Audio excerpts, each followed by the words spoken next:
Okay, we should be live. Let's just do a sound check because we've been fiddling around a little bit. Nothing like a good old fiddle on the live cams.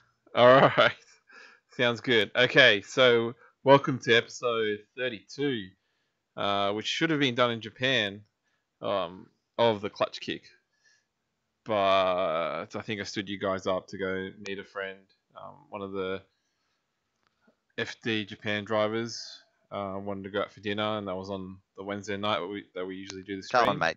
Drop a name. Drop a name. Oh, it's Kusaba Yusuke or Yusuke Kusaba. So people know him as Baki. He drives the 2J purple, half purple, 86. You know the I think it's got Oh yeah, purple and yellow maybe. yeah, purple and yellow, purple and gold. Yeah. I think it's got Pro Drive on the side of it. No, or McGuard. I can't really remember who's our actual main sponsor is this time. Who is ProDrive? Because ProDrive is a team ProDrive within make Australia wheels. as well, but then so they're a wheel company, do you say? Yeah, that's if you're talking about that ProDrive. So ProDrive, I think, sponsors 3 people in Japan at the same level. So one is Daigo, yeah, and one's Kusaba Yusuke or Baki. We'll just call him Baki because that's what his nickname is. And another guy, which I can't remember, but Daigo there's another. I'm pretty sure there's another JZX 100 or something that's sponsored by them. Yeah, so they're the main 3 but guys then is that that the same sponsored. But isn't that the same logo as the dudes who are running the V8 Supercar team out here? No idea. I haven't watched Vet Supercars in. Actually, no, I watch Bathurst, but besides that, I don't really watch Vet Supercars unless there's a crash. Then I watch the highlights. So. Oh, sound like bloody a Valiant. Well, you sound like a certain George who encourages his cars to be crashed if it means airtime. Makes sense though. Like, did you see the guy that did the brake grab on the motorbike? Oh my god! Could you think of any like? It would be funny in a car if you had like a remote control to do it to somebody. It'd be funny in a car because you'd be leaning out the window, reaching down into the footwell, pushing their brake. Yeah, but like even if you had it by remote control, because like you know what I mean, or like or a handbrake or something.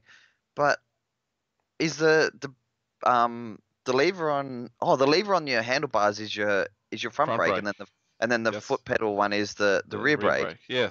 Yeah. So all you're gonna do is make that guy go ass over tit and potentially die. Did you see how unstable that bike got? Yeah. He just like touched it, and because I think they're going so fast, you can see he just sort of wobbles a bit. I think they must have steering dampers or something because he didn't sort of get the death wobbles, but you could definitely see the bike starts swaying a little bit. But did you see all the jokes come up about him? He's got a job at Brembo now. What? All these like memes came up of him getting jokes with Brembo, but supposedly I read an article today he's going back to school because he's like 21 or 22 or something. So okay. He's pretty much banned from. I'm pretty sure he's banned from all bike racing. So. No, I think he'll be back in a few years. He'll say sorry, he'll learn his lesson, blah blah blah, and then he'll come back. That same dude will come out onto the track, and then all the memes of people sticking the sticks in the front of their own spokes on the bikes. This other guy's going to come up beside him with a big stick and shove it in the spokes of his bike. Yes. Yeah. So anyway, how you been, mate? I've been alright. I've recovered, so I'm pretty sure I mentioned and sounded really sick in the videos I did in Japan. And I was pretty sick. I only recovered probably just after we left Ebisu. So that was interesting. I went to D1 as well. That was the weekend after the last video that I did, so it's 2 weekends ago. Yeah. And so how was your last, I guess, I think when we last caught up, had a couple of days of driving left to go at the track, and then you're going to stay and watch D1. So before we move on to too much further, how was that last sort of few days at the shoe? Yeah, it was good. I think because we did the video on Wednesday, I had the full day of Thursday. Friday, I had a tap, praying. Anyway, I hit another one of our members, Dally. So he was coming around North Course, just threw into the start of the yeses, and then he spun. And I really didn't think he was going to spin, so I just kept going. But there's quite a slow section. Um, just sort of exchange paint initially was what we thought, but turns out actually pushed the intercooler into the front of the car and busted the intercooler hoses. But no So radiator damage or anything like that. no, the radiator's fine. I've got air conditioning as well in that car, so Didn't get a big burst of no, ozone or whatever they fill that stuff with. no. But the intercooler's okay, which is good because it's one of the old style Greddy intercoolers, so it's the one with the quite a narrow sort of taper at the top, and then it stretches out and swings back. So they're not quite the same as the current one, which is very square and generic. So if I break that intercooler, I might have issues with piping, trying to find a replacement one. But I think the piping's for a different car anyway, so it looks like it'll suit a newer style Intercooler. intercooler. Yeah. Yeah, we just So have to make sure you take Adam with you again so that he can alley weld you up some fancy new pipes, mate. no. Oh well, yeah, he did do that, didn't he? But no, it should be fine. It's not it's in a standard position and it's like a standard S13. It's not a conversion of anything between whatever. So it's not an S14 motor and an S13, so it should be fine. Should be able to Yeah. sort something out when in the scrap pile. Well, you'd think with the amount of cars over there, you'd find something that would piece it together if you ever got really stuck. Hopefully, but it seems like a lot of the front end on the Japanese cars are not very protected. So there's a lot of broken intercoolers and mangled pipes. So trying to find those pieces might be difficult, especially at the front. Like even mine hasn't had any front Rio the whole time I've owned it. I need to take one of the big muster ute bull bars over from Australia and Yeah. strap that onto the front. Yeah, we're There's a few talking about guys- that. Yeah. There's a few guys running bloody bash bars almost that size, so Yeah, well, I Always- actually wanted to make one, but I didn't. Really didn't do very much this trip. yeah, well, I've seen your welding skills with your square tube on the 32 back here, so Yeah. I'm not sure. All I think is you'd end up creating some javelins to put holes through everything. Nah, I'd be fine. Nah, I'd be fine. That was a rush job, kind of. Half rush. So the last few days of driving went well overall, though. So that was it. So yeah, I got one full day on the Thursday. Friday was like half a day, and then that was pretty much done for that car because I couldn't get hoses in time. Yeah. Then the D1 No. was on Saturday and pack up Just on not enough Sunday. hose in Japan. Sorry. Just not enough hose in Japan. There are Right, there moving are on. hoses, but I have to drive down to buy them from Up Garage.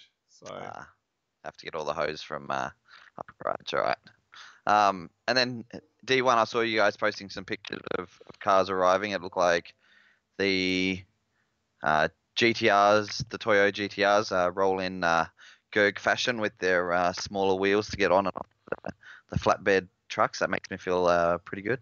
yeah, I think a lot of cars did that because a lot Boom. of them were really Trendsetter, wide. mate. Really wide. Well, thinking back, the first car I've ever seen transported was the Toyo 180, the one that Leighton Fine used to drive. Yep. and so they had the Space Savers on. I think it was actually all 4 wheels to actually get it on and in and out of the car carrier. Damn. Now I feel less relevant. Yeah. So you're not the first. Sorry. First. Damn. Maybe I was the first Sydney driver with WiseFab to run Space Savers. No, I don't think so. So how was D1 from a spectator point of view? D1 Ebisu is really good. It was packed. Like I think other events, other D1 rounds, they're not as popular. I have a feeling, or they don't get as big a crowd. But the Ebisu one is really good. Like you're so close to the track. It's tight. It's people are going really hard and trying to pull up, if that makes sense, rather than sort of. Well, actually, they're doing that in other ones, but this one's like there's so much more consequence because the wall is right there on entry. It's not really like you don't have a gap of a couple of meters. It's you're going towards the wall and you have to get close to it to get the big points. Whereabouts did you guys spectate from? The end of the main corner? We were next to judges. Which was so you normally see it in the camera. So it's how would you describe it? You'd just be in the middle of the main corner. Yeah. As you come down the hill, in between, so say the end of the wall to where the hairpin is, you'd be in the middle of that. Yeah. So.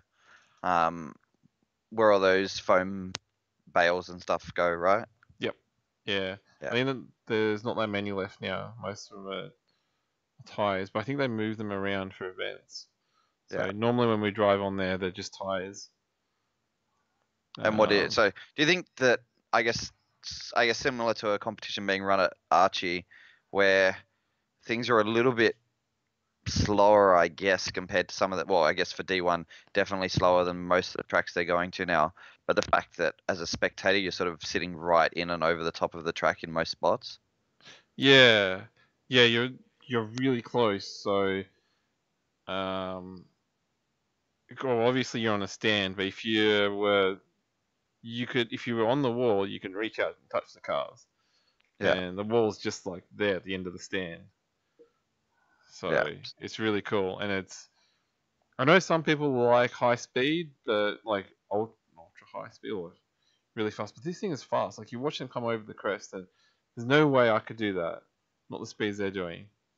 Yeah, definitely. Well, and you've got to have a car that can accelerate that fast to get to the speed that they're getting to throw it over the little jump as fast as they are. Like even you guys fully committed would have to be. You probably wouldn't be able to hook the car up hard enough to do what they're sort of doing. You'd probably match it a little bit, but probably a good 10k down at least on what they're probably doing. Easily. Yeah. I can't even get around that top corner fast. Like just before the crest, they've got I think they take them away for competitions, but during the normal practice days and Matsuris and stuff, they've got these concrete blocks that slow you down a little bit. So it is actually runs along the edge of the course, but they take them away so you can cut them and get faster. Yeah. I think the issue before was, I was using that before just because it helps me get around the corner faster. Not that I was actually going hugely faster down the straight, but yeah, just trying to maneuver around those concrete blocks is really hard, and for me it slows my car down a lot. But and then what did you think? That's not your first D1 event, is it? No, that's the only D1 event. So Ebisu is the only D1 event circuit, the D1 circuit that I've gone to. I've never gone to any other one. Yeah. When was the last time you were at one? Did you go to one last year? You did one last year, right? And that was still under DOS system though. Yep. Yeah. Okay. Yeah. No, I just wasn't sure if you had much exposure to the DOS system, and if after this one you feel any differently about it, or sort of still sort of in the same position with the DOS system? I actually spoke to Charles Ng, Yeah, NG, yeah, yeah. because he turned up on can't remember when. Anyway, I just sort of sat down. He So was for having anybody who lunch as doesn't know, well. he's a Formula Drift, used to drive FD in the States, FD Asia, FD King of Japan, King of wherever. Europe. Yeah, King of Asia. No, King of not King of Europe. Asia, King all of sorts of Asia. stuff. Hong Kong driver, so yeah, all sorts of different events and sort of yeah, big Yeah, background in it all. And then I think he's done D1 G1 China. GP. I think he's done Yeah, G1 GP against you guys too, hasn't he? Oh, he's the one who yeah. he beat you last He year, beat mate. me. That's right. Um, yeah, so just yeah, that's a little bit of background on him. So what did he have to say? So he's explaining a little bit more about the DOS system. So you really, like most competitions, you need to understand the competition. And he says after doing a few events, he understands the DOS system. That's why this year he's going a lot better. It's just that the car's letting him down. So one of the big things he explained to me, which I probably am not re-explaining very well, is during the battles, you'll see that there's a score, something like 7-5 or something like that. So the lead car gets 7, chase car gets 5. So the lead car, the actual score is the way you need to imagine it is it's the DOS system uses that. Sorry, they use the DOS system for that first lead car score, but you imagine it with a 9 in front of that score. So if it's 7, it's actually 97. So the equivalent of qualifying, if that makes sense. Does that make sense? Kind of. So So it's just that. say if it's a So, so yeah, say in qualifying people get like 96, 98, 97, 95, 91, whatever. So if in battles, if the lead car gets like a 1, then that's really like a 91 for the lead line yeah, in qualifying, and it says 97.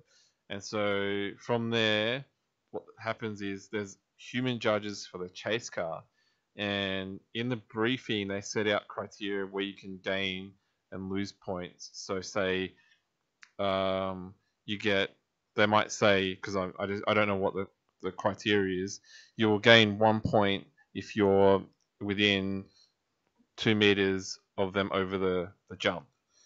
yeah, You will gain 1 point if you're within 1 meter of the hairpin and like around the hairpin or something like that. And then you'll get 1 point if whatever. So, and then you'll get subtracted a point if you're more than 10 meters or 5 meters away at this section.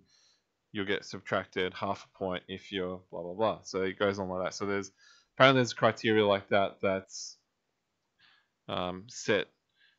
I think it's in the briefing or somewhere. yeah.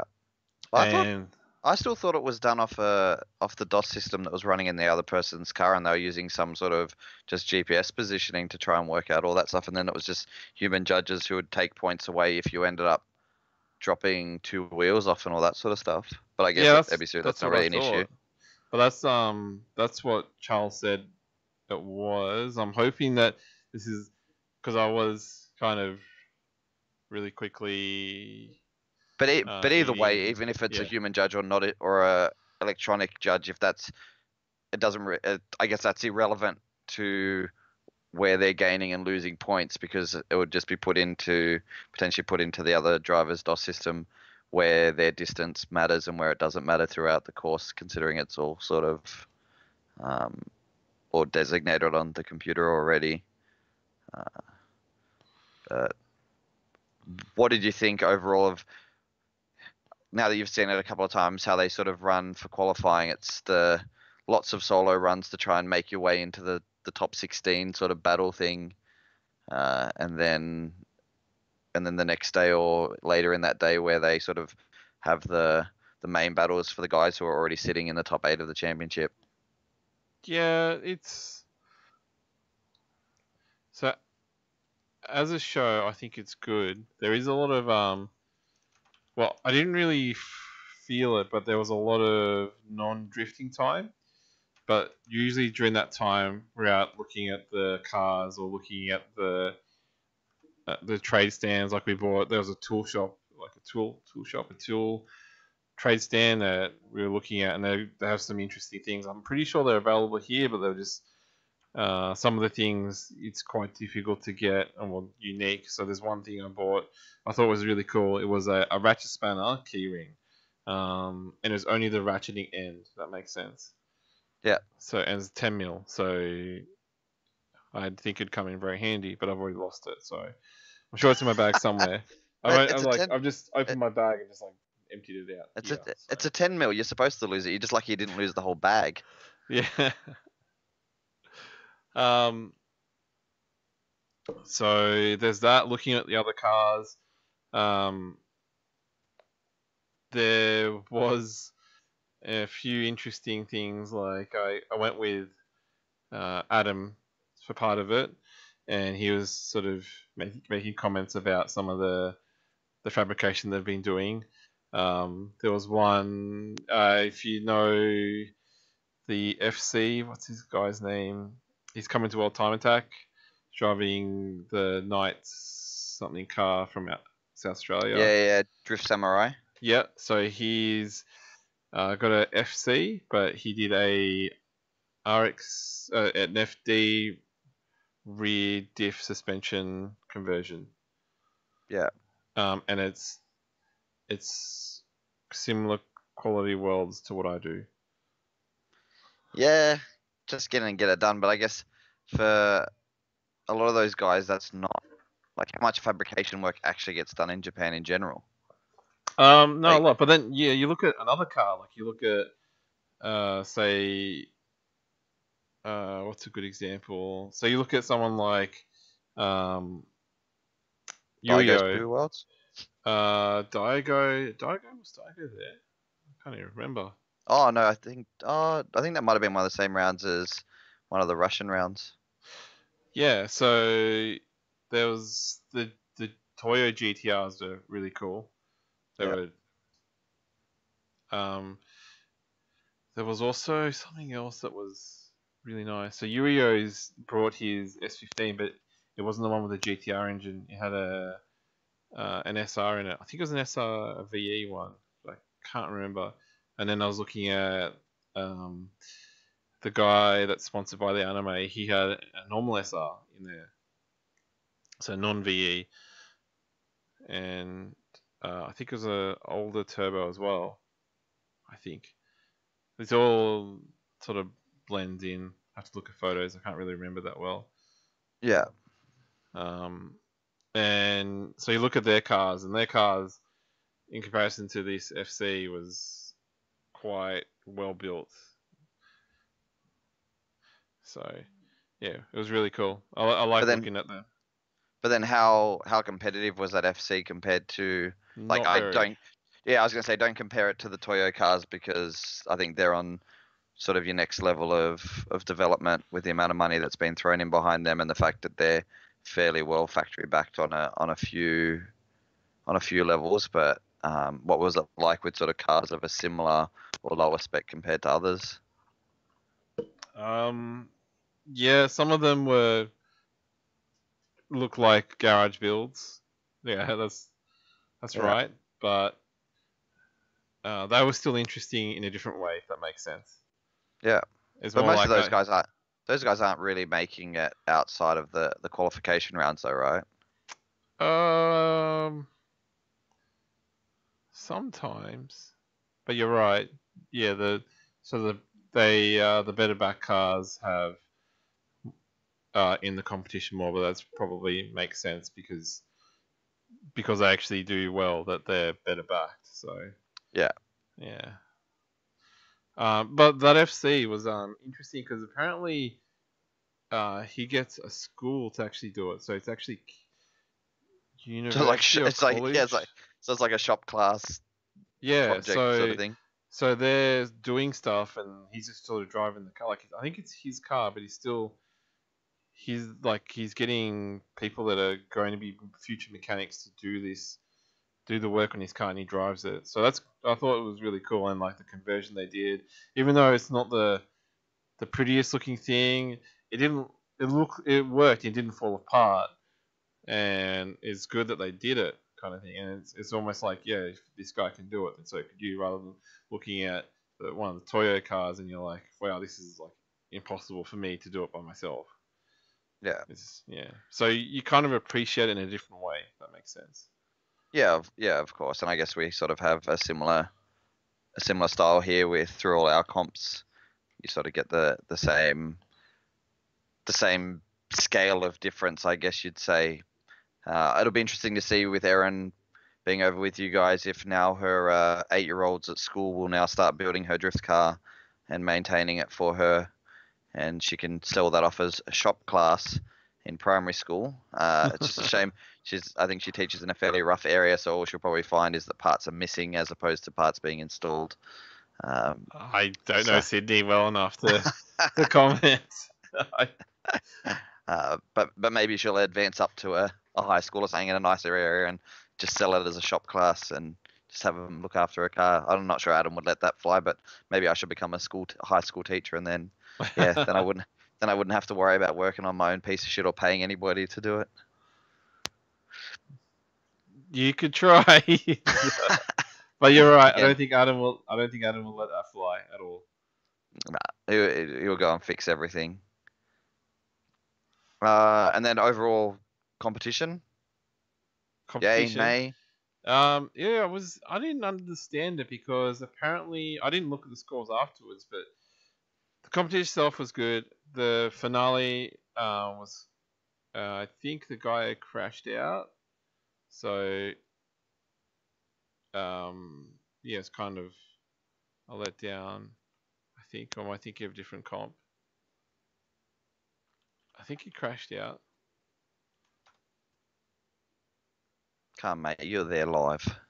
Yeah, but it was like 2 weeks ago. I don't remember. I have to look at my notes on my photos. You've been blackout drunk or something since then, mate? Almost once. Had one good night in Tokyo. Sorry, viewers. He doesn't care about you. He's too busy hanging with his Formula Drift drivers. Yeah, overall the competition is good. It's always, I think I like Ebisu, and the only other round I have an interest in is a diver because it's kind of similar. Like it's very tight and it's risky, I guess. Even though there is risk in other courses, I feel it's a lot cooler, like what they're doing. If that makes sense. Yeah. Yeah. So, but overall, so not any more sold on the D1 things. Still sort of more interested in traditional style competition than the whole DOT system thing. No, I don't mind. Having a chat with Charles. Or you think it works? Have a better understanding of it. I think it works. And works better on a track like that where it's tight and small and sort of more obvious anyway. I think it works overall. I think it'd actually be it's getting to the more fairer, if that makes sense. Yeah, well, there's not some Japanese guy making crappy calls on everybody. Yeah. So it's sort of unbiased, sort of, like, because it's not completely computer run. Yeah. There are human judges as well, so I think it's getting to the point where it's more fair. But you would need someone. You couldn't just sort of set up a system and just sort of let it run, because I think unless you know what you want out of the drivers, you couldn't actually make the system. Because I think that's what happened with that event in New Zealand where they had everything computer run, where the Red Bull Drift Shifters thing. Yeah. And when Daigo came up, it looked like he was drifting, but he wasn't scoring that much points. Yeah. Yeah, and that sort of thing. So unless it's created in a way that pushes drifting, it's not going to work.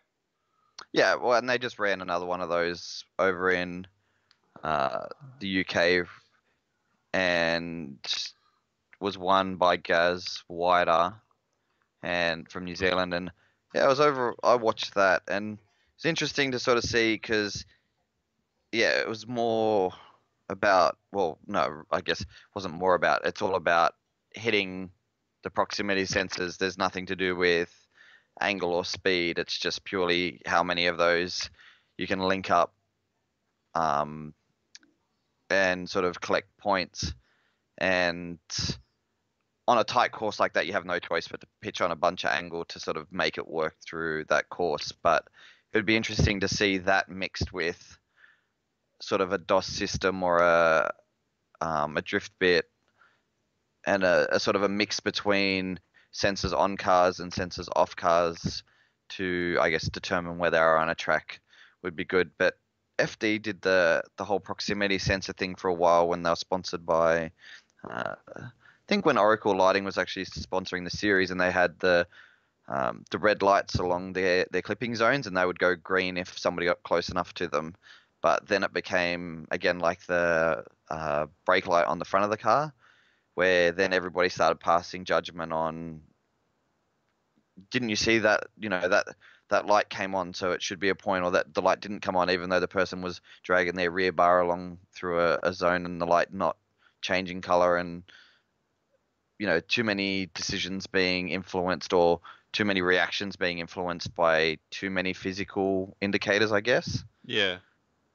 So I guess those sort of things, proximity sensors would be good, but again, not I guess a direct to crowd thing. Just it comes up on their computer screen whether or not it was actually detected, and if it was or it wasn't, that they've still got video that they can go back and be like, oh, well, clearly it wasn't working properly or whatever, and it's not influencing that much.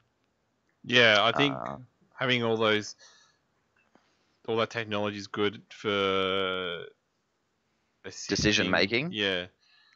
So viewing replays, having proximity telemetry, things like that would be very useful to judges if you can have all that information and it was understandable very quickly. Then I think it'd be a good thing.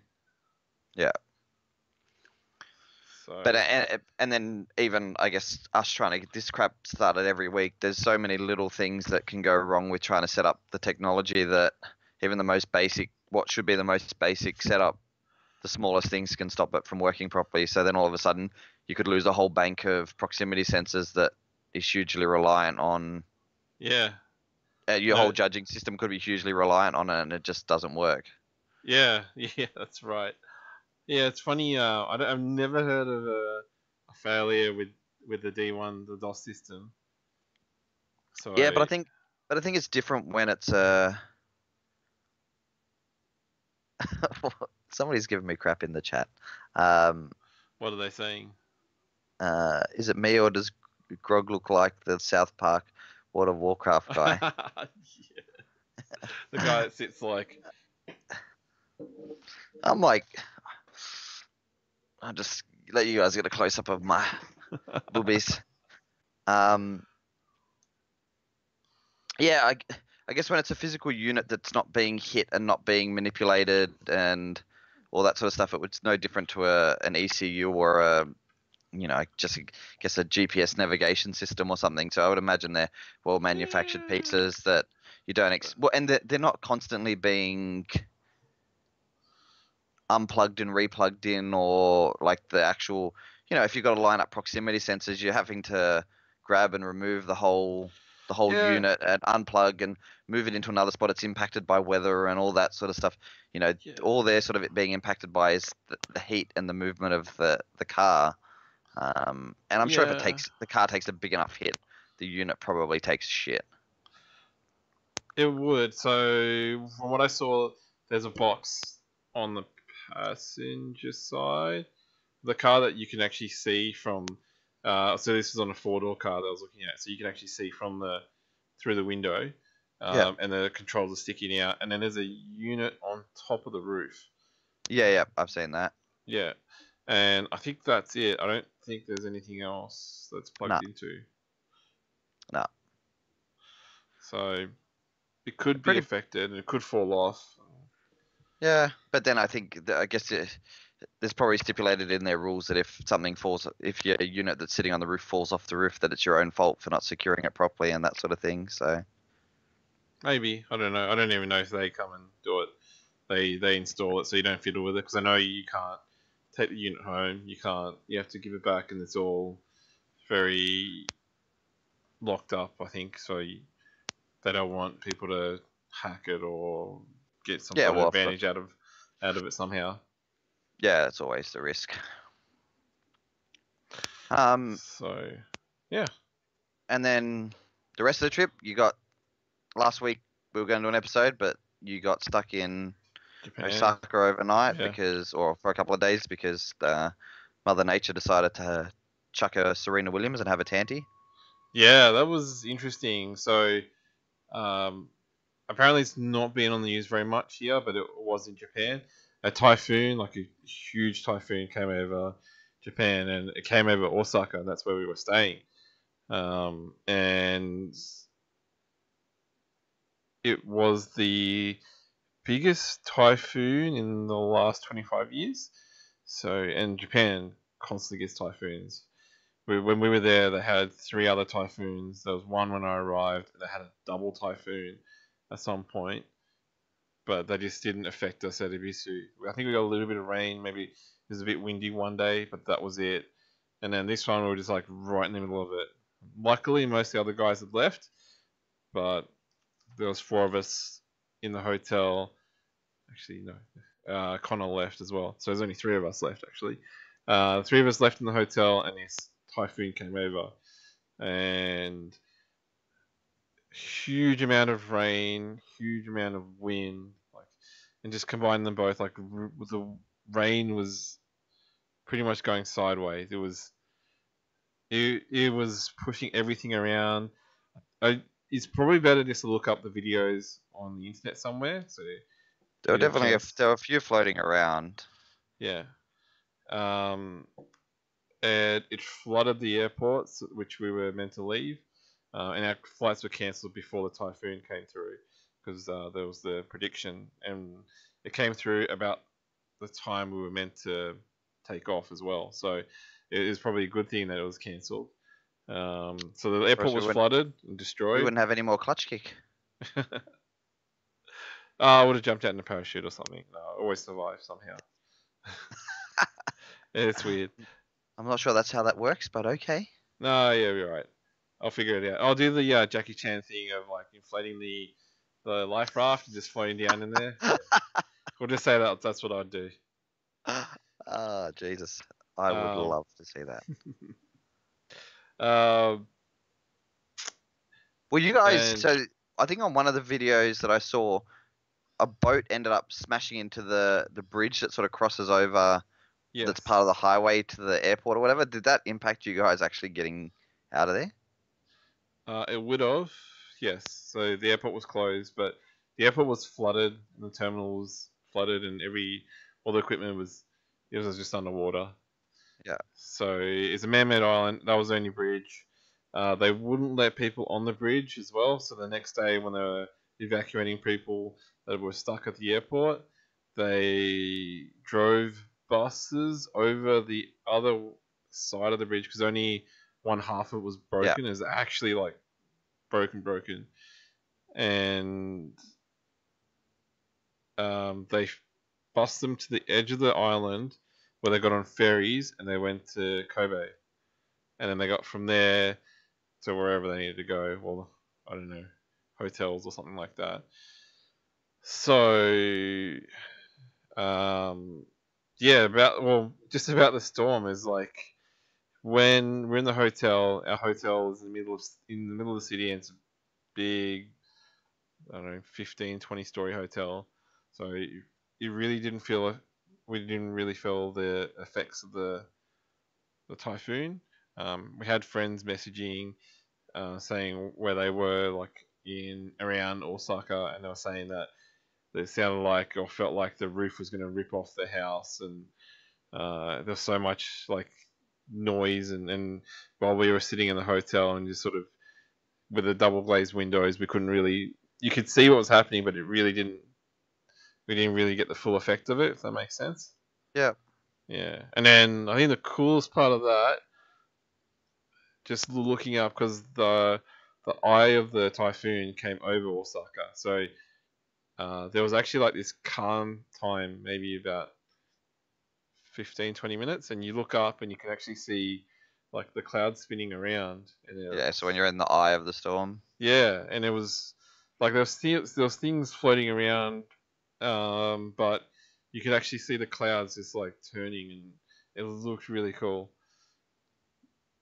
And then after that passed, huge amount of rain, huge amount of wind, and then went away.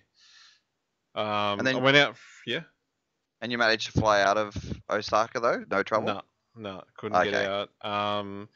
The airport kind of reopened on Monday, so if I stuck with the original plan, I think I would have been flying out on Monday, and I'd be back yesterday.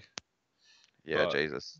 we got on a bullet train and headed to Tokyo, and then got a flight from there. Okay. And then depending, actually, because there's a lot of people in the same situation as us on the plane, so I was having a chat. So all the guys around me on the plane were saying they were stuck in Osaka as well, and they were saying they had different experiences with Qantas. So one of them actually had to pay a full flight change fee, so I think it was like $1,200 or Oh, $1,000 or something like that. acts of Mother Nature Yeah, means you're not and covered. then another person paid like $40. I think that's what we ended up paying as well. Well, actually, Paul paid. I haven't paid him at all for it. And then the lady next to me, she got called up, and the nice person on the phone said, "Yeah, don't worry about it. They just changed the flight. There's no charge." Yeah, because I know I've sort of been hit with the same things when we got stuck with snowstorms a couple of times, and yeah, most of the time it's like acts of Mother Nature, so you're not covered in those situations. You've got to wait till the airline sort of makes it work for you. But you'd Yeah, think you could probably argue it because they cancelled it before the act of Mother Nature happened. maybe. I They didn't just, really mind. I would have just hung out they just, they there. I just would. knew it was coming. I would have just happily just stayed in Japan and just kept eating food because it's really delicious and cheap. But yeah, I thought when you were able to get out so quickly, I thought it was that meme that goes around of the big sinkhole that opens up on that street in Japan, and they're like, 24 hours later, this is what the Yeah, street looked like or whatever. yeah, I was thinking that's how that shit was, like that. All of a sudden, like the airport was flooded one day, it's cleaned up the next. Flights are like flying out of there because the Japanese people are just that efficient. yeah. Well, that's what I was expecting as well. So I kind of thought, no, let's just wait till the morning, and they would probably have it fixed, but they didn't. Because Uh, I just assumed it was not as bad because I just didn't really have that bad experience. Even when I walked around after the storm, I sort of walked around our block, and um, it was like there was some broken branches and bits of rubbish, and it was like it was really windy. Like have a really windy day in Australia. That's what it was like. But then if I walked another block down, then there was like trees pulled out and fallen over, all this scaffolding and broken, and it was really bad because a friend works nearby, and he was getting photos of it and sending it to me, and I was like, holy shit! Like I just didn't know there's this much damage just like the next block across. I just didn't go that far. yeah, Yeah, just ignorant, EG. yeah, I pretty much. Yeah, so I think there's another one, like a big hurricane or something that's supposed to be hitting some of the southern states in the US, which is supposed to be way bigger than even that one in Japan. So Oh you can, really? yeah, so I guess you can semi-imagine the scale of that stuff that's going to hit. But I've never been around for much like that. Heard some tornado sirens when we were living in Michigan, but it's not really a much of a tornado place. Okay. Um, but Just go to a huge ass hotel and stay there because it's yeah, safer.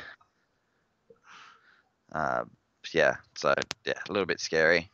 Um, I guess we could catch up on a little bit of drift news. FD Japan was on the weekend. I don't know how much of that you watched, um, but it was at the ski resort in.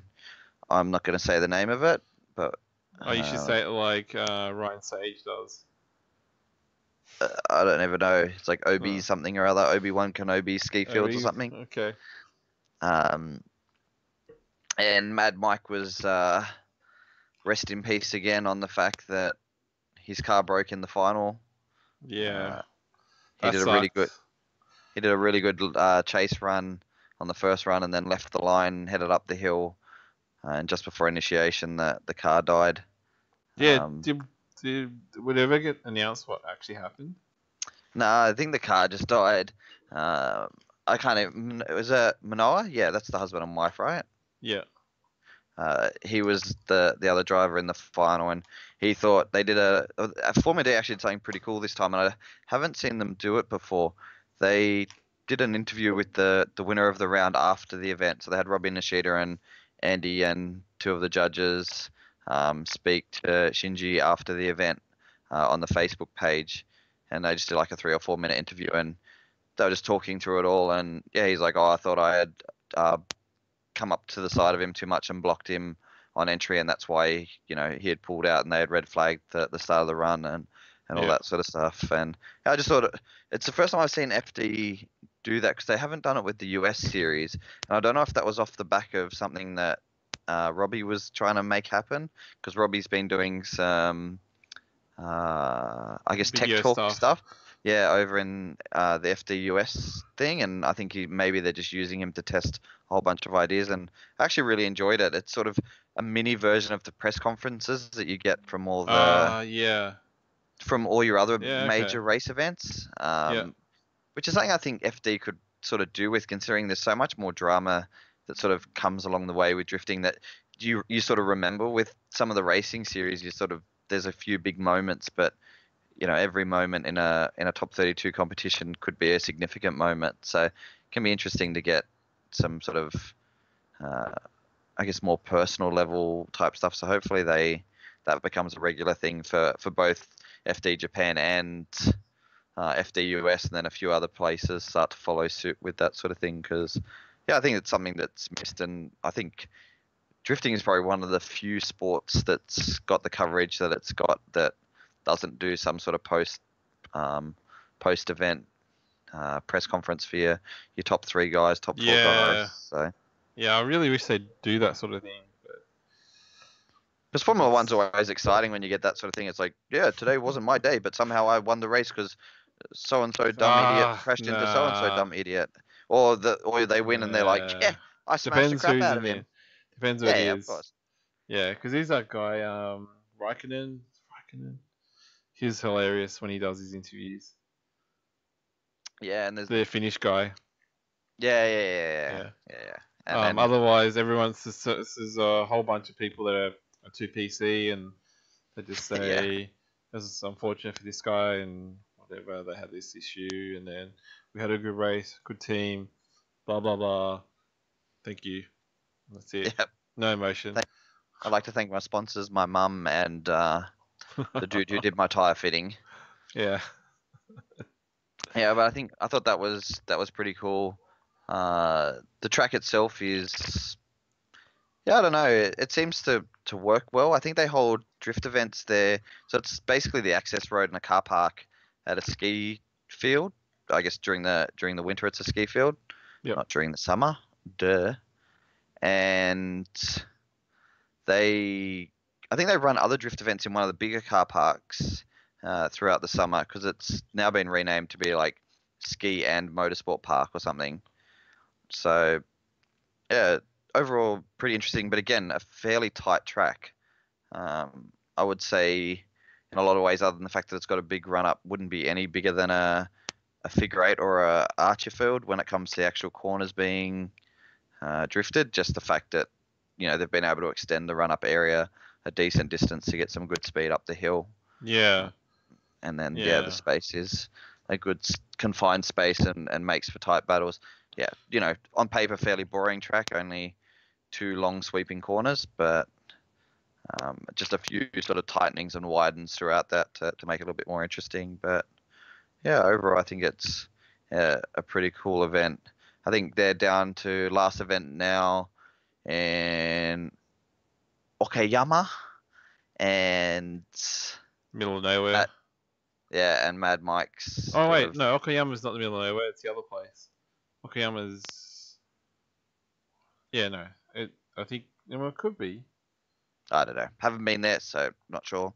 Okayama's a pretty big city. So, but I don't know where the track is in relation to the city. So. But that's the final round, and that's only in a couple of weeks, I'm pretty sure. And then that's that season done. And then this weekend is FD Texas, which is a lead into the finals, second last round. So this will, a few of the guys who are sitting at the top basically need good results, or it can be enough to totally cost them the championship, just I guess. Bringing up So, scores. no, I was trying to have a look at where this track is in relation to the actual city. Oh, okay. Yeah, I would also look it up, but I'm pretty sure I'd just kill the stream. Yeah, you probably would. So don't do that. I am on NBN now, but yeah, just I cannot get this stream to actually work. Had and a question from Mitchell Barnes. that's my brother's mates just being dickheads. Oh, okay. All right. Yeah. You would be right. That track would be pretty much in the So butt. I'm guessing this is Gerg's thoughts on Andrew Merriman. Yeah. He's a top bloke, but currently unemployed. So if anybody needs an apprentice, whatever the hell he does, shop fitting and carpentry, hit me up. Hit you up. Yeah, well, let me know, because then you can give him a job. Yeah, this track is in the absolute butt crack of nowhere. Is it? Now, yeah. Okay. Yeah. There's like plenty of stuff around. It's Japan, so there's high populated areas, but yeah, sort of tucked away in the mountains. Yeah, I can't really remember what we spoke about on the last stream. Did I mention about the center headsets? How we were using them? Yeah, the and you new couldn't version? you weren't getting a whole lot of range on them, but okay. But we tried the private mode, which is like a mesh thing, and did it I can see piss you off, communicating boys? with your brother. Yeah, special. What was the battery life like with them? I never had it run out. I actually turned it on today because I've got it here. Oh no, not today. Last night to fit it to my helmet here, and I haven't charged it since Japan. It's still turned on. So they're only meant to have 5 hours in the mesh mode. Yeah. Because I think they're constantly doing things. So. Searching. Yeah, but we set up a private mode. I think it lasts a little bit longer, and it's meant to actually extend the range a bit further. So I think it worked, but it's really hard to tell because towards the end of the trip we had so many broken cars. Yeah. So I don't know if I think it was the second last day, Nick blew up his engine. So he's replaced an engine. We finally got Jake's engine in on the pack up day on the Sunday. Yeah, I spoke to him. He said with about an hour left before you guys were pretty much out of there, he finally got it up and running. Yeah. So it's big effort from everyone. I think we all had Sounds to like get. you. Yeah. I was gonna say it sounds like you all had a very expensive trip.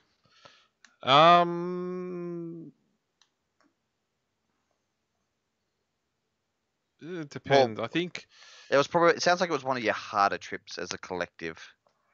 kind of. So yeah, probably the harder. There was a lot of car work. I don't think there was ever a time when all the cars are running. If that's a way. Yeah. To explain. Yeah, so they weren't. I don't think any of the cars were running at the same time. There was always one that was being worked on for some reason or another. So. A little bit frustrating. Yeah. That's the way Part it of the is. game. Yeah. And I guess after everybody's cars are a couple of years old now at least, so Yeah, well, I'm gonna look for another engine, I think, just in case. you're preparing for the same. Yes. So Adam was, well, I think he came for a ride and he was looking at the oil pressure and he's seeing out the usual a half a bar, and then Adam was like, "No, it's gonna go." And I said, "No, no, it's fine. It's always been half a bar." But then me saying that, the engine's gonna go. I'm pretty sure the next trip. That's a pretty standard SR though. But I guess if it wasn't that hot at the time and it was getting down to it was already at that, then it's probably not so good. They get pretty low once they get hot, but yeah, probably shouldn't start and stay at that. No, it wasn't. I thought it was pretty okay, but Adam said, "No, no good." What does it go up to when you rev it? 2 bar. To 28? Yeah, maybe. He said it should be higher, but We should start placing bets on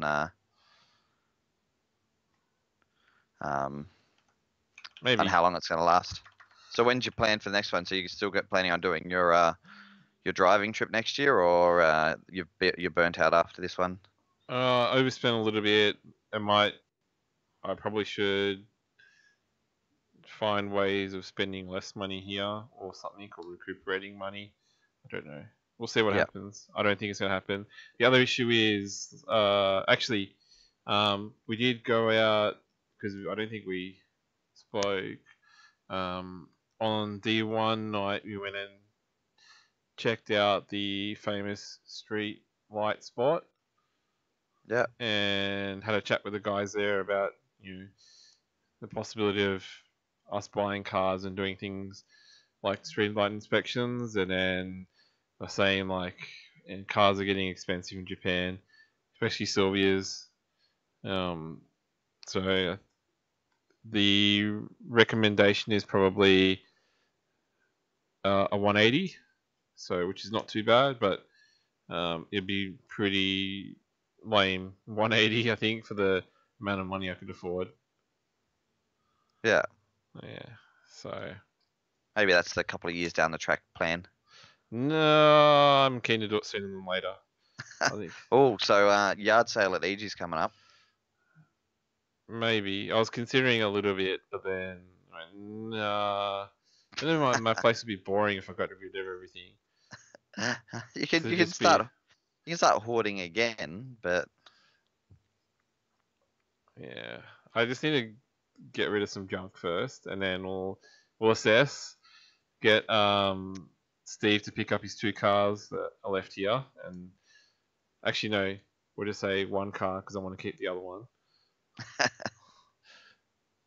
and that's not the Falcon that I want to keep as well. yeah, fair enough. Can't understand why that is, but I'll try and see sense to your reasons. Yeah, and then yeah, we'll assess from there. Yeah. Um, Well, that sounds like a plan. Let me know. I'm ready for a holiday, so are you coming next trip? we will see. We will see when it falls. We usually go August.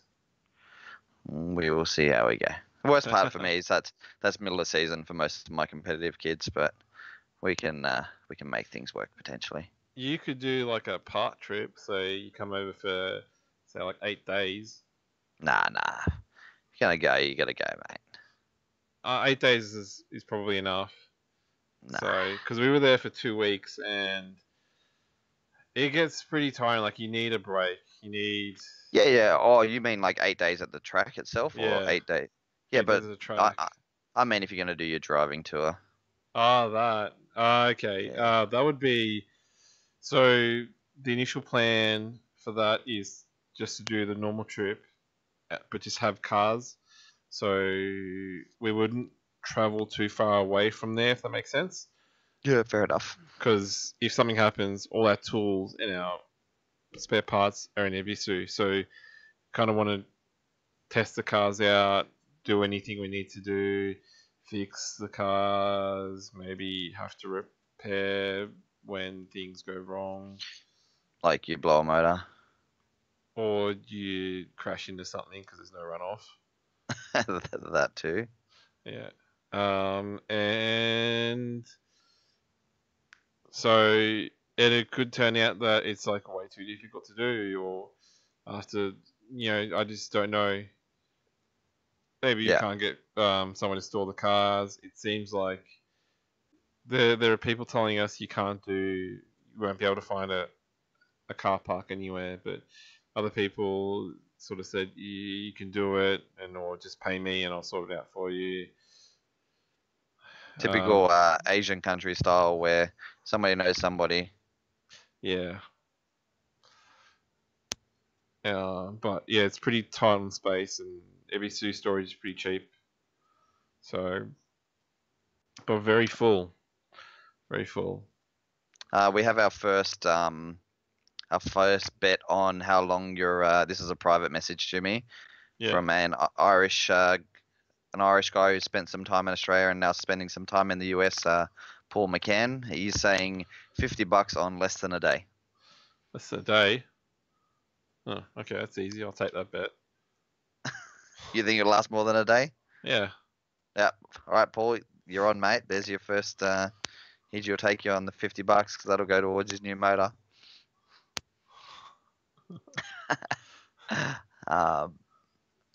Yeah. Well, let's plan, and if anybody else is super interested who actually listens to this, then we can see if your group of 15 or whatever you had this year can increase 14.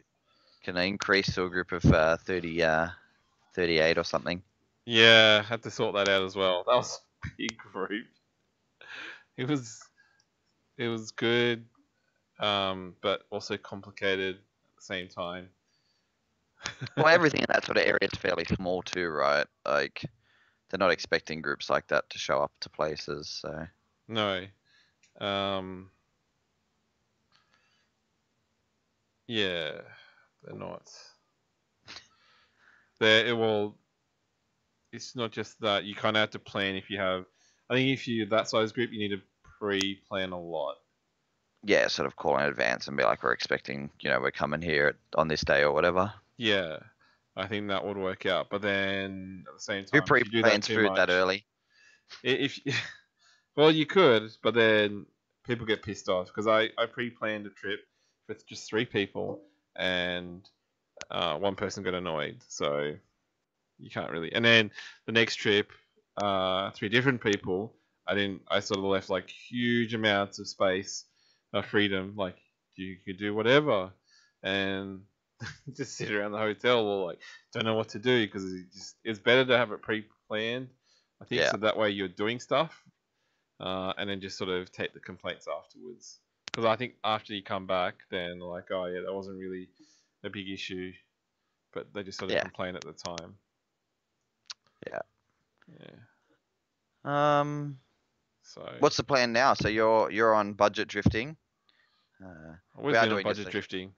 Yeah. Well, so for anybody who's actually listening, we're just doing a catch up because it's been a few weeks.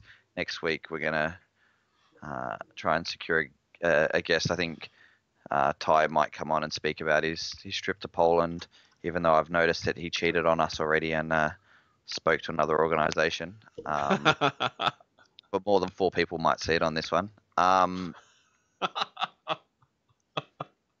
He can only come on if he brings Hurt as well.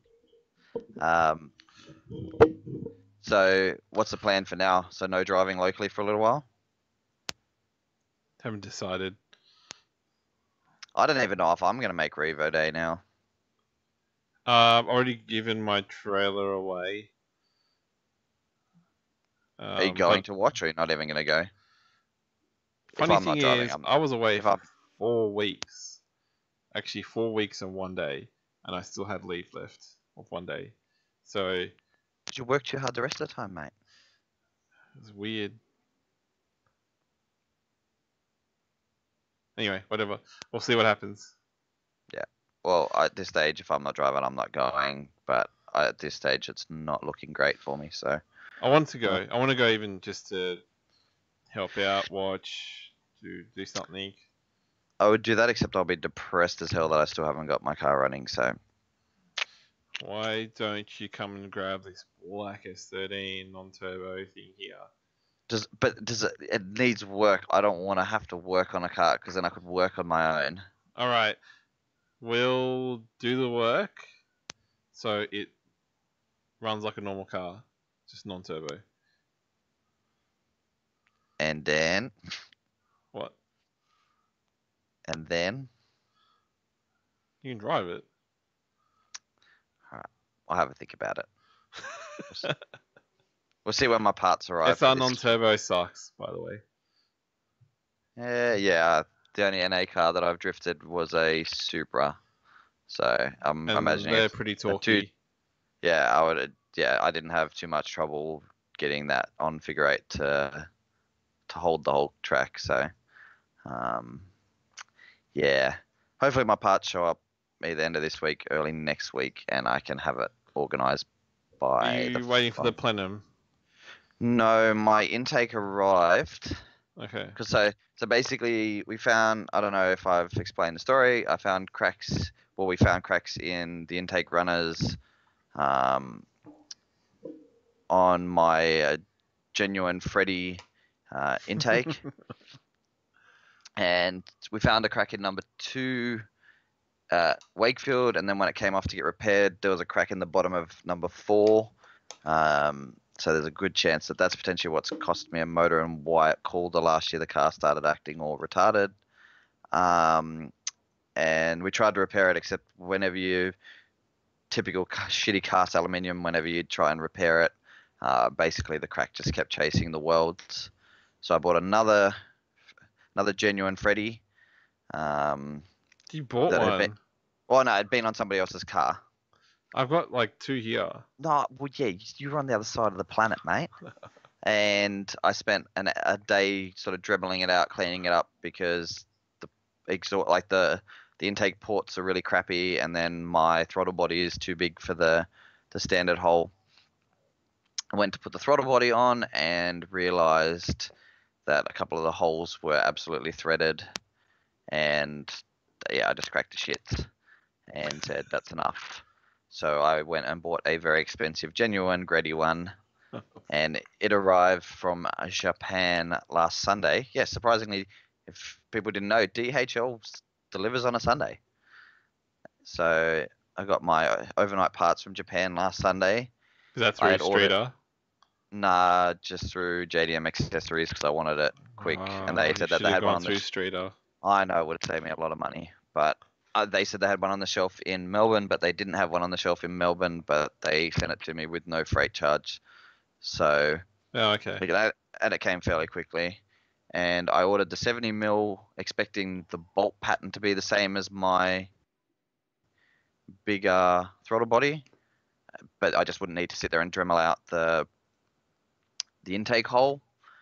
And it got here, and the bolt pattern is it's way more spread apart. So I need a different throttle body. So I've ordered that throttle body through an organization in Melbourne, but I'm not sure it's been shipped yet.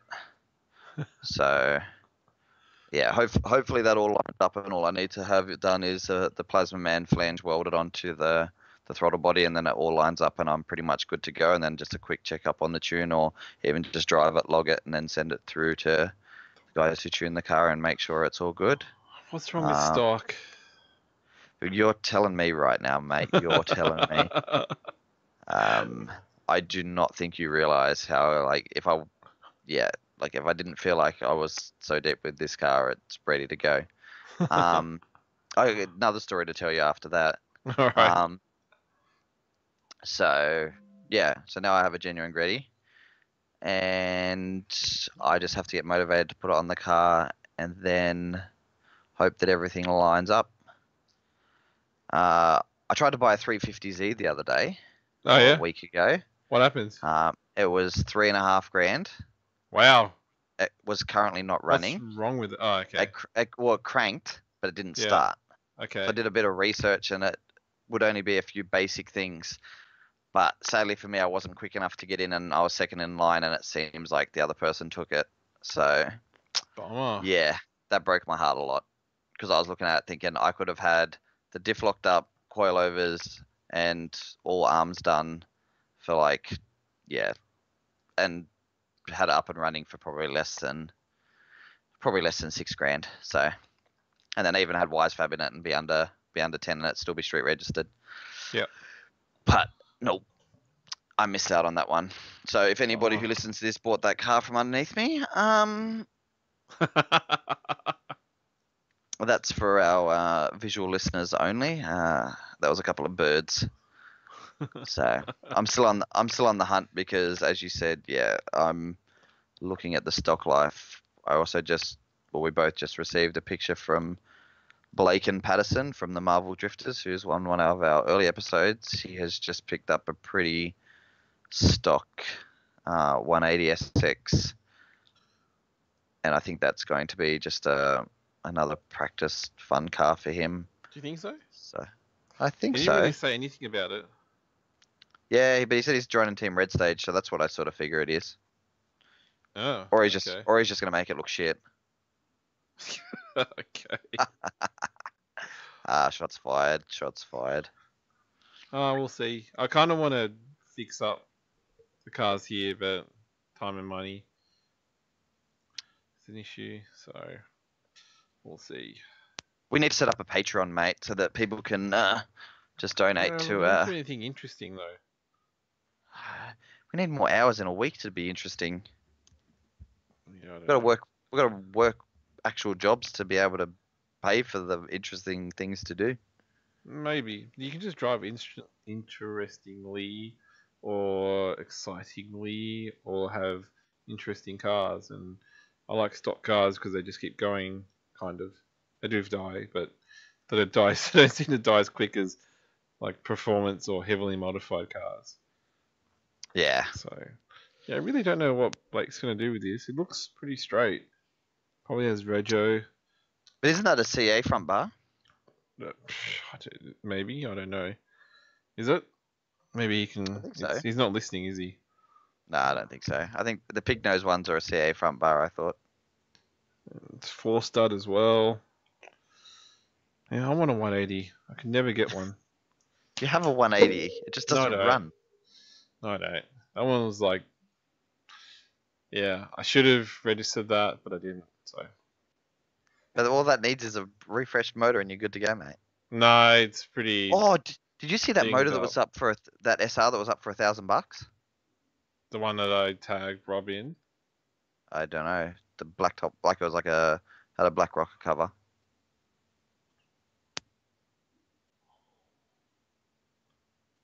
You're like, no.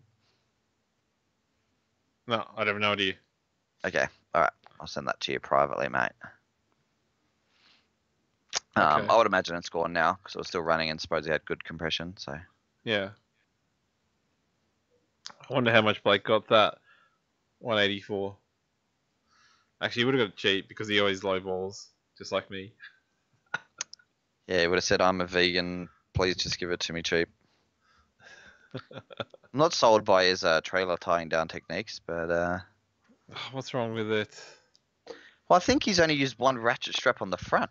Yeah, I've done that before. I use one front, one at the back. Yeah, until you do a Matt Harvey and the front one breaks and the car rolls off the back half of the trailer. Yeah, but then the rear straps will catch it too. How will they? Yeah, they'll catch it once it's halfway off the trailer. Yeah, it still catches it. At least it doesn't hit the car behind you, but it's still a shit time. Yeah, still didn't fall off. Yeah, fair call, mate. Jake's giving me shit in the chat saying that I'm looking at the stock life and then saying I'd replace all the arms and put Wisefab on it. So what Shinji Manoa said was to get a Z, just put Wisefab in, and that's it. I think maybe coilovers, but yeah, he pretty much said Wisefab. That's all you need, and then otherwise, engine's good, gearbox good, driveline good. Just go with that. Yeah, the Westpay is still just so expensive here. So expensive. I looked at another. He was saying $3,000 in Japan. Really? Yeah. We can't import them. We can import them. If you import them, it's going to cost a bit over 4 to import, including taxes. So then it's like 7. Yeah. Yeah, it's Makes it not almost worth cheaper it. than buying here. Oh, bloody close to it. You'd be surprised at the sort of drug money people are asking for these cars. Yeah, I don't know. Just that's what he said. Also, the exchange rate's gone to shit. Australian dollar's pretty weak. That's another point too. So you're probably looking at more like 3.5, maybe 4 grand now. Jake's saying no. He said just put lock spaces. No, he said Wisefab. I'm pretty sure he said Wisefab. Yeah, Jake, don't listen to the reporter, mate. You're just a nobody. I You couldn't remember even him win. saying. I Couldn't even remember win him saying G1. lock spaces is enough, but he said Wisefab. Maybe all Because these Japanese guys have been watching too many YouTubers.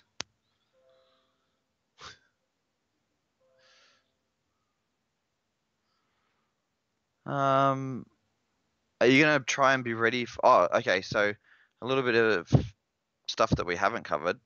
While you were away, we're gonna try and get Michael Solomon from Drifting SA to come on.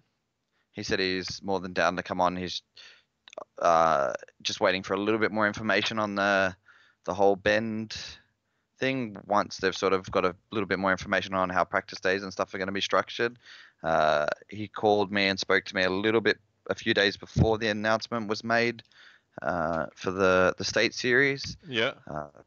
And they were, basically he wasn't sure when they were going to make the formal announcement, but they used the demos at the supercar event that Dale and Stewie Bryant and a few other guys drove in to announce the state series. So there's going to be a 5-round state series, I believe, if I remember correctly. 3 rounds at the Bend and 2 at Malala Motorsport Park. A few people look like they're having a whinge that why the series wasn't going to JDMX Park, but both venues are now owned by the same corporation, so that's why those 2 tracks are being used, and it's not up to SA Drifting to decide where those events are going to be run. Basically, SA Drifting, in good faith from the guys who own both tracks, have been asked to come on and help, take on the burden of running the events, and the track owners have taken on the financial burden of it. So the first round is in mid-November. I'm thinking about, if the car's running, getting down for that. Just be cool to do the first event down there, and I think at this stage it's looking, I would imagine it will be a one. First. Yeah, first. I think it'll be just a 1-tier series at this stage, unless they get huge numbers. And there's been a lot of speculation about whether or not the series will be run under a tyre rule. But considering Michael basically wrote the handbook for DCA, and he is the president of Drifting SA, I would probably strongly lean towards that handbook being pretty close to what will be running in the series. I think he'll update it. I have a feeling he'll update it. Yeah. There'll be some updates, and depending on what insurance company they're running under, you might like them. They'll potentially, I could almost guarantee there's going to be a cage rule of some variety. Because I would imagine it will be a minimum run under AASA. I can't see Racer being involved with that at this stage. So we won't do too much speculating on that, because I want to try and get Michael on. But yeah, that's sort of the go with that so far. There's been no revelations just yet on open practice days and things like that. But I think if it's a 1-tier series, just a 1-tier series to start with, and 2 days of track time for a competition, it's going to be like a DCA event where there's just an absolute crap ton of open practice time anyway. So it'll almost be a Matsuri style event with a top 32 competition thrown in there. And yeah, should be fairly interesting. November. Yeah, that's in November. You coming down, mate?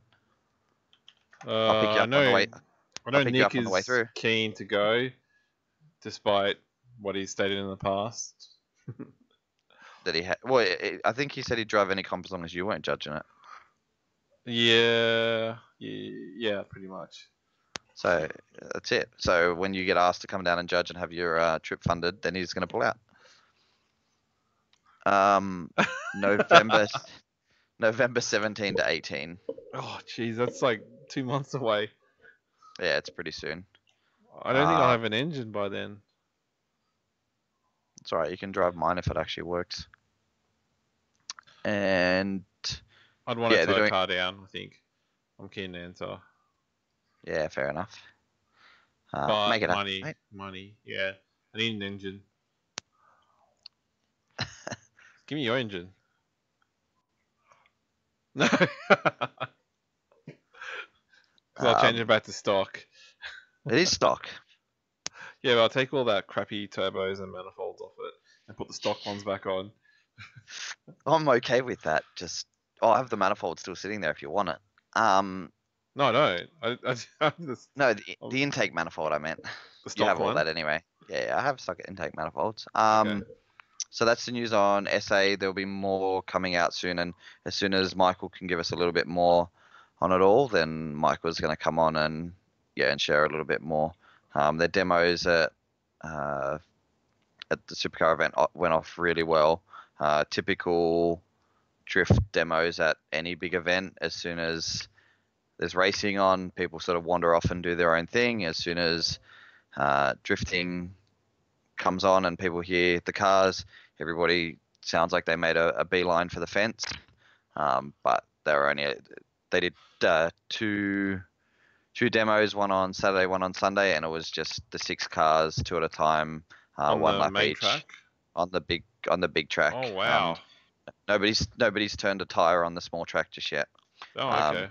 Supercars are running the shorter version of the big track. Yeah. And that's what these boys ran, and they didn't get any outlaps or anything. Maybe some of the boys ran on a Assetto or something before they went out there, but I don't think any of the boys really had any idea what they were in for. One person I was really impressed with was Dale's. I think we had spoken I think our last episode was that Wednesday. And Dale's car looked like crap after it had left Queensland. Like he had smashed up pretty badly, and it was back to looking perfect for the demos. So his team of guys, like his dad and a few of the other guys down in SA, just absolutely kill it on his car. So yeah, big effort for those guys, and well done on all the guys from Drifting SA and all the guys who did the demos on keeping it clean and tidy. I think Simon Micklemore, Dale Campaign, and Stewie Bryant all have videos online from inside car off. Oh, and Scott Miller all have videos and stuff. I remember that now. Yeah. Yeah, they entered into a long sweeping corner to begin with, didn't they? Yeah. That's actually a pretty interesting section. That would be if they ever let drifting on the main circuit. That whole first complex looks pretty good, but I don't think there's much spectator area in that area. So. It looked long. It looks so long. Yeah. No, big effort from those guys and really cool. Of course, standard didn't get any airtime, but that's not really a surprise with V8 supercars. A little bit of other drifting news. The guys from Drift Cadet got a good amount of coverage from their event down at Shannon's Nationals at Winton. Peter managed to got to do an interview and got to do some demo laps out there during Shannon's Nationals, and Rusty, and I'm not sure the other commentator's name, did a bit of a spot with him and went for a ride in the car, and again, great professional, spoke well and did some good things for publicity for drifting again. So Shannon's Nationals was supposedly where ADGP had looked at running alongside a series to sort of keep itself above water. And okay. it would just be interesting to sort of know if those guys would be interested in running just something, because they've already got the backing and the big tracks and all that. Because even Rusty spoke about, oh, wouldn't it be cool to run something under lights at the end of each day? So maybe in the future something like that will happen. I know it's not ideal to not have drifting as it's not as a standalone event, but hey, if people are trying to put together Yeah. professional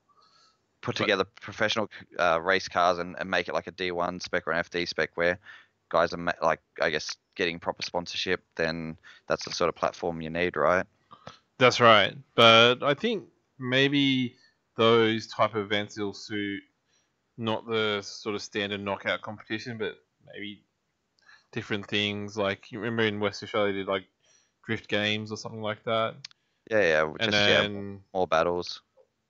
yeah, and they also maybe even a tandem, like a twin drift sort of challenge, triple team or something like that, sort of thing where they get like, it's something different, and it's not, because sometimes you get battles in those sort of invite only or very select competitions, and they're not very good. But if you can get sort of a very good pair, I guess, of cars, or even triple, then they can probably put on a better show than one car sort of leaving a gap on another car and sort of kind of drifting. Yeah, but I think Shannon's Nationals gets a bit of a funny audience. Like they get crowds at some events, and then other events not much of a crowd. Like I don't think Winton had a huge crowd out there because it's sort of a little bit far. But I think they get a good audience during their live streams. So, drifting that's done on a live stream can be won and lost through how it's actually videographed, I guess. So, yeah, it'd be interesting to see, just purely because there's already that infrastructure in place, I guess. And if something with that was going to run, you'd potentially look at it as a semi-slick series or something like that, just so it's your top end sort of thing, or I don't know, maybe not. DCA is proving that semi-slicks aren't needed to break cars, so you can get grip from other places. So I think that's all that I sort of know about. Everybody's well and truly into World Time Attack prep. Nathan Greenhill has been putting up more and more information about his S15 build, and that car is going to be pretty silly. Okay. Yeah, I think PPG sequential, Winter's quick change. Wow. All the big bits. Like this car, like the car should be sick. Which would be very cool. It'll be interesting to see, with the amount of aggression that he started driving with, what he's like in a car like that. Hopefully he gets a little bit of testing time before Time Attack, but I think he'll be right on the deadline with that one. You think he'll be arrived just in time for scrutineering? Yeah, I think they'll be putting stickers on the car in Sydney. Yeah, okay. Luke's S13 Vert is looking good. Almost done. I saw a picture of that today. Yeah, Daniel Shoulders who's now relocated up to Queensland, is just finished doing a bunch of the fab, so that's almost done. I know Luke's AE86 is pretty much coming together as well, so that's almost done. Getting the wiring done, I think. The computer. Yeah, for an ECU. Yep. The car that Luke's actually driving, I'm not sure. We should chase him up for some updates on that car. And yeah, I think all the Japanese cars, whether they're drifting or Time Attack cars, are now on the water on their way out. So that should be interesting. How do you think Nakamura is going to go in that S15 with the 2J? I think Nakamura is going to drive like he normally does. I think the car might fail him. Yeah. Okay. Yeah. It'll be interesting because my biggest concern with the World Time Attack format for this year, so anybody who hasn't actually followed up on it, and we'll sort of cover it more in detail once that week comes in, is that they're putting all the drivers into pools of 4, and basically you've versed all 3 other drivers in your pool. Win, lose, or draw, you collect points, and then there'll be a tiebreaker if you've got to reverse another driver to, I guess, decide on the winner of that pool, and that happens all on the Friday night, and then Saturday night is only the top 8 or something like that. So I So that'd almost be feel really like, quick then, wouldn't it? yeah, Because and that's top what I 8 think. takes less than half an hour. Probably a little bit longer, especially on a track like that. But even last year's format I felt like on the Saturday was pretty quick. But I think they're trying to do a fast forward format because I think they're probably going to try and run the Super Lappy section. You know, they run the cars solo at the end of the day as the temps come down. I think they're Hot lap, no, what's it called? yeah, the Super Lap or something like that. So I think they're trying to run that, and then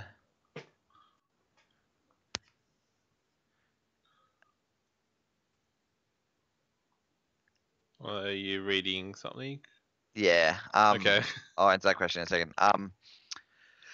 And yeah, so I think they're just trying to fast forward that format. So I think if you're a drift fan, Friday night's going to be the night to be out there because you're going to see everybody. You're going to see everybody at least 3 times, and that's, I think, going to be the night to see everybody.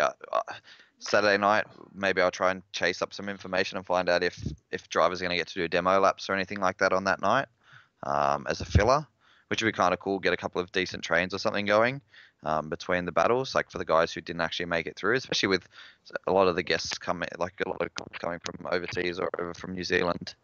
And then spastics like Luke, who should be well and truly deep into the comp, but if he's not, I'll give him a whole lot of crap. So, yeah.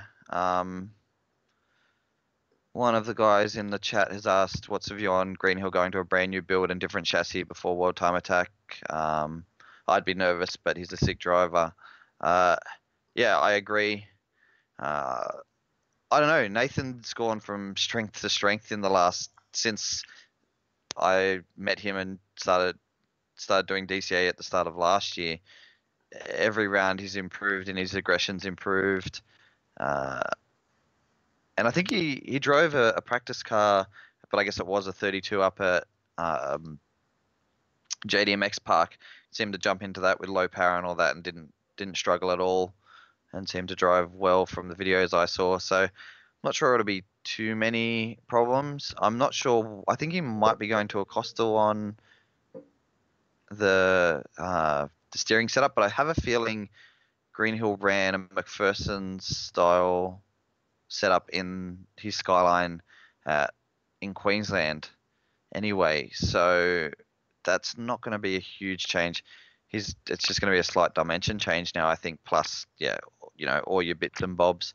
So I think steering wise, it'll probably be fairly similar. If anything, the chassis is probably going to be a little bit better than his old one because the other one was bent to shit. It'll just be making sure that he's got somebody on the ground, I guess, who knows the winters and his gearing and all that well enough to make it work for that track straight away with minimal practice laps. Yeah, that'll be the most interesting thing. We're really good here at buying expensive parts, but we don't have the knowledge that, or a few guys have the knowledge, but a lot of guys here don't have access to the knowledge that your FD drivers, your D1 drivers, your European Drift Championship guys and IDC guys have from years of using those parts. We sort of see everybody running them and then try and work out how to use them ourselves. But time and place, World Time Attack Challenge, yeah, why not? And it's probably a great excuse. Probably a great excuse for him to build the car without getting in trouble from the missus. So. Definitely. Honestly, I think Nathan's car is one of the ones I'm most that's now public that I'm most excited to see, and hopefully it all goes well for him. And everybody else is sort of. Dale was talking about it on the weekend, just winding up the boost a little bit and that sort of stuff for semis. So I think overall it would be a pretty exciting comp. But I think, yeah, Friday night, if that's the night that all the pool matches are going to go down, Friday night's going to be the night to see to see the drifting. So this year you're trying to convince me to come up the Friday night. No, not directly, but yeah, it's probably not a bad idea. Okay. Just take the afternoon off, leave work at lunchtime, and come up. Yeah, I could, but And we can sit in front of the judges and abuse them again this year. Oh, I just we could do our own judging and commentary. somebody had suggested that to me, but I was worried that we might upset Ian Baker and then be basically banned from ever attending World Time Attack again. But we could video it and then put it up after. No, let's just go live. But they do a live stream. Sorry. All right, let's do a live stream. But I might be spotting for a driver. Oh, really? Yeah, but that's okay. He'll be okay with it. He's been a guest. Okay. He's been a guest on our show. Yeah. Yeah, it's okay. I think you could work it out, and I think most people could work it out. But that depends if he wants me.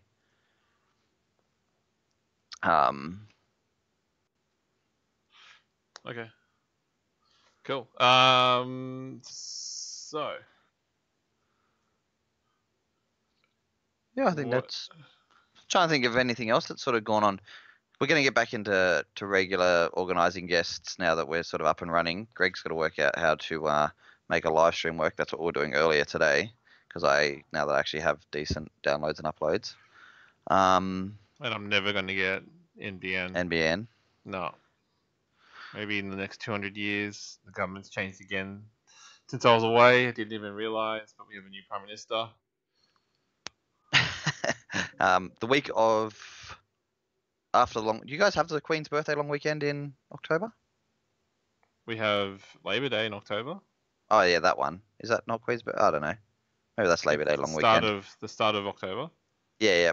We might move the show to Tuesday night, because hopefully Wednesday night I'll be hitting the road to QR Matsuri to try and get to Archie on Thursday at a reasonable time. Oh shit, that's on.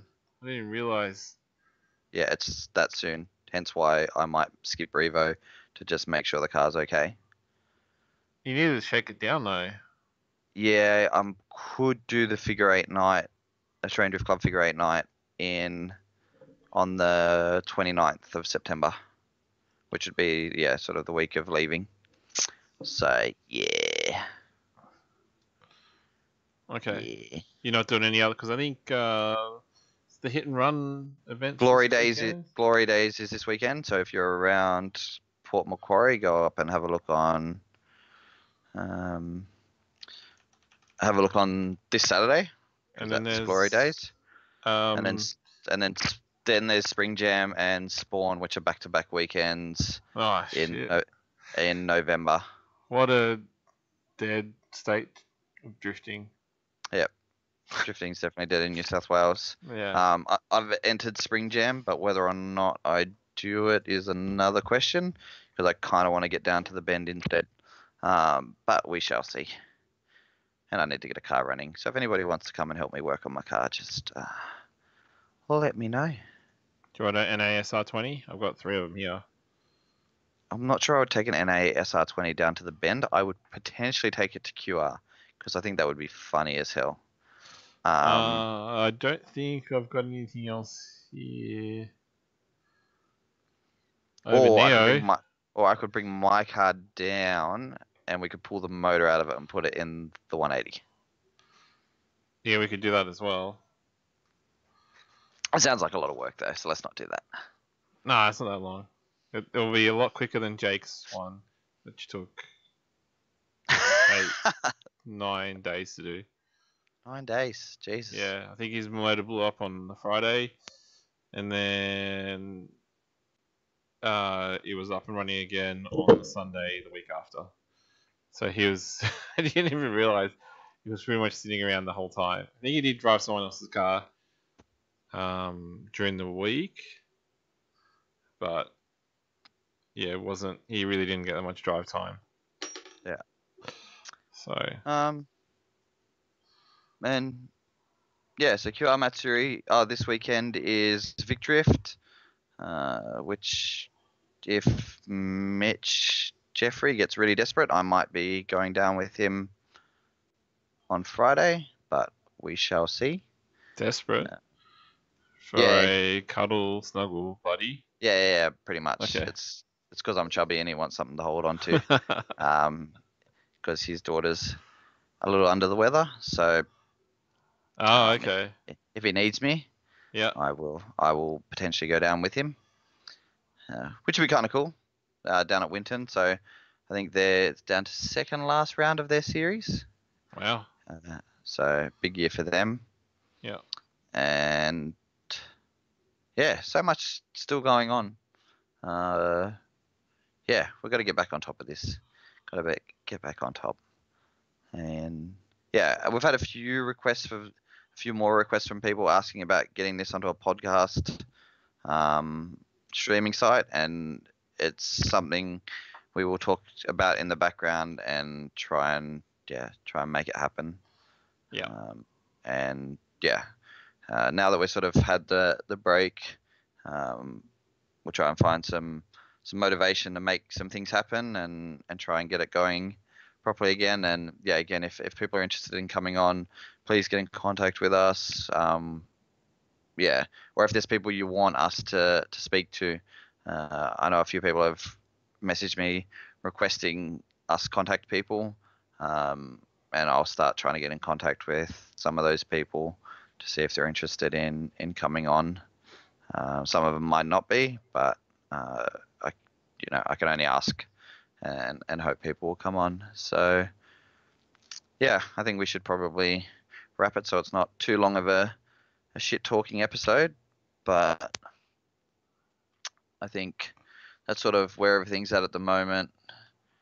I think on the last episode we spoke that DCA is sort of Mount Gambier is supposed to happen in early next year as a standalone event, and then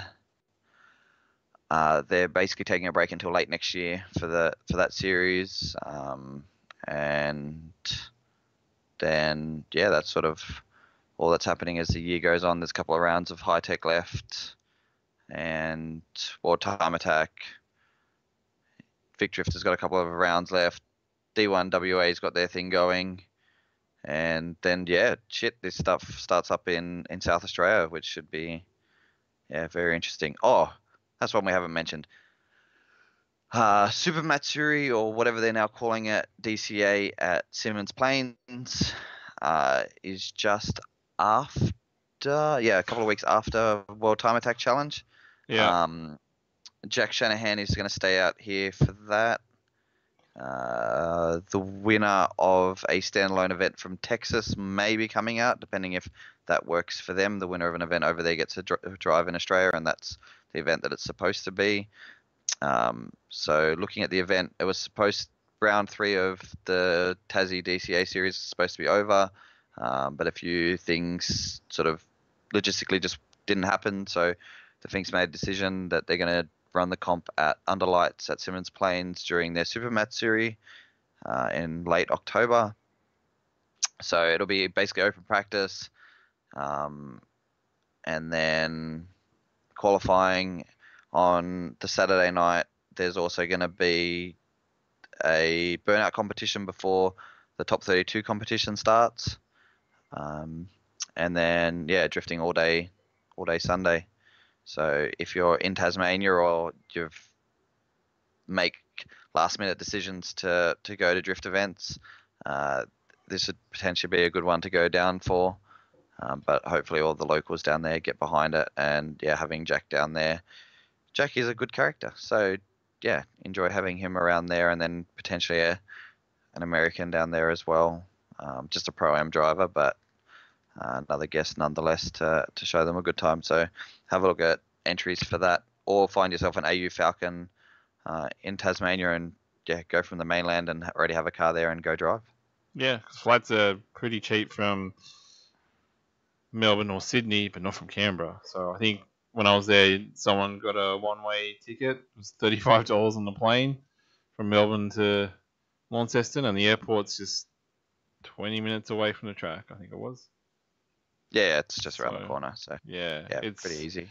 really close. Like you'd get, if everything lined up, then you could probably get to the track for less than $100 from Melbourne.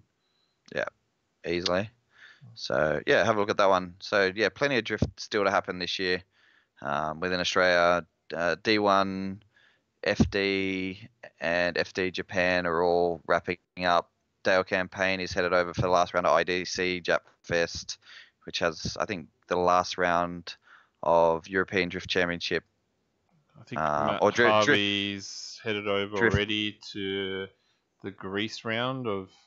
That's King of Nations, I'm pretty sure. Yeah, I think that's why he's over there.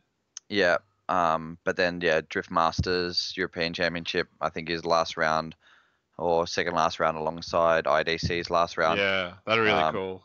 So the Northern Hemisphere season sort of just wrapping up now, and then yeah, we've got this SA series. Let's just wait and see what these guys with their money that they've thrown at this track down in South Australia can make happen for the scene, and what the guys from Drifting SA can push out of it. Because I'm just excited to see that these guys have been given a great opportunity. So have you entered already for the SA series? I don't think the entries are actually open as I such thought you yet. apply. That's what I thought. I'm pretty sure if I speak to my contacts in Drifting SA that I should be okay.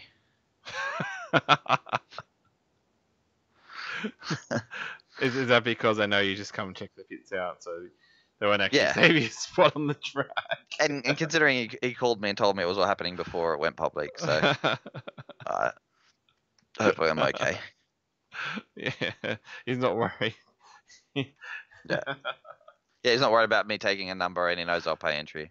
Yeah, that's right. God, you guys are rude to me. That's fun. And yeah, so cool.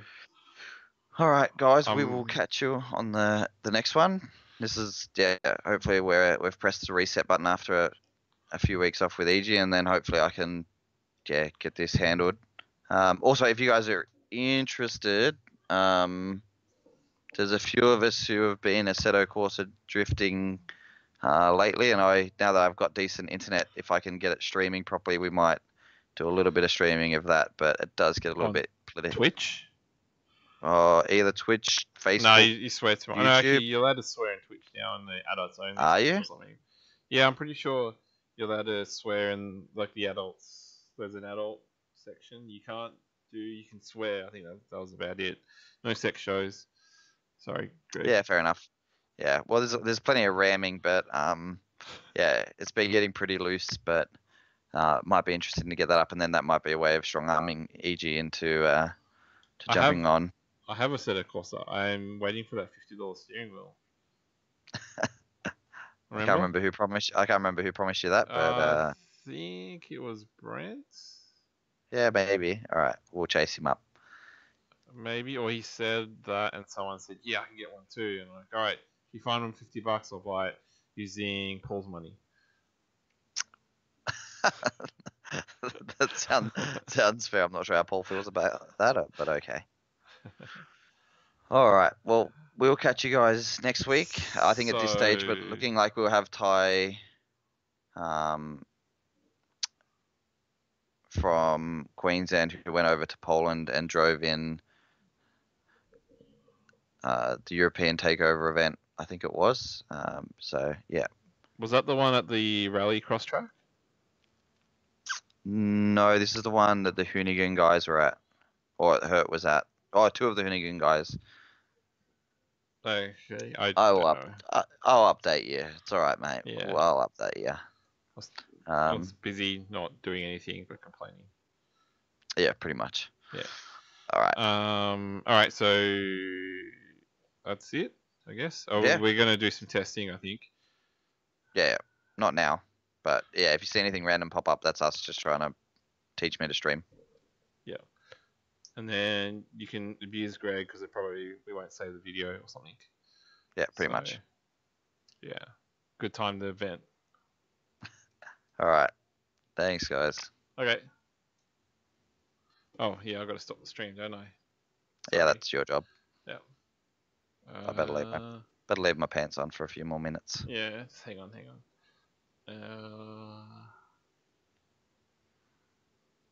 Do a high five. I don't even know what our positions is currently. Oh, I'm on the opposite yeah. side to what I normally am. Are you? Oh, you are too. There. Oh, no, I gotta go way back, eh? I'm like, Yeah. There. Cue the sound effect. Okay. clap. Ready? Who's Are you counting down? counting or am I? Oh, you count down. Well, you said ready. All right, I'm ready. That's all. 3, 2, 1. Clap. All right. All right. Okay, let's try and stop the stream.